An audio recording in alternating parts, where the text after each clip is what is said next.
ஏங்க என் பையனுக்கு எந்த கெட்ட பழக்கமும் இல்லைங்க. உங்க பொண்ணு கூட்டிங்கன்னா நல்லபடி வச்சிருப்பான். மாப்பிள்ள கொஞ்சம் குண்டா இருக்காரு, அது பரவாயில்ல. ஆனா எந்த கெட்ட பழக்கமும் இல்லைன்றதா கொஞ்சம் நம்ப முடியல. என்னப்பா சொல்றது? ஆமாப்பா. தங்கன்னா தங்க சொக்க தங்க என் புள்ள எந்த கெட்ட பழக்கமும் இல்ல. ரோட்ல ஒரு பொண்ணு போனா கூட தலையை நிமிந்து கூட பார்க்க மாட்டான். என்னப்பா இவங்க சொல்றதெல்லாம் நம்புற மாதிரி இருக்குது? என்னங்க அப்படின்னாங்க தெரியுது என் பையன் மூஞ்சில. அதெல்லாம் விடுங்க. இப்ப இருக்கிற பசங்களை யாரையும் நம்ப முடியல. ஒரு நாள் உங்க பையன் செல்ல மட்டும் கொடுங்க, அதுக்கப்புறம் முடிவு பண்ணிக்கலாம். செல்லு தானே விடுற மகனே. அப்பா கொடுப்பா. கொடுங்க, ஏன் தயங்குறீங்க? விடுறா. என்னங்க என்ன சுவிட்ச் ஆஃப் பண்ணி வச்சிருக்கீங்க? ஏப்பா சுவிட்ச் ஆஃப் பண்ண? இல்லப்பா டிஸ்டர்பா இருக்க கூடாதுன்னு தான் பண்ணேன். ஆன் பண்ணிடுறேன். எங்க ஊர்ல என் பையனை பத்தி எங்க விசாரிச்சாலும் நல்ல விதமா தான் சொல்லுவாங்க. என்ன போன் ஆன் பண்ணனே ரிங் அடிக்குது? சரி அட்டன் பண்ணி பாப்போம்.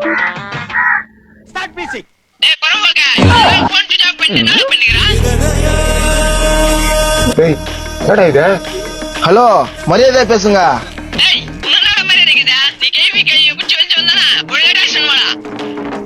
ராங் நம்பருங்க, கட் பண்ணுங்க.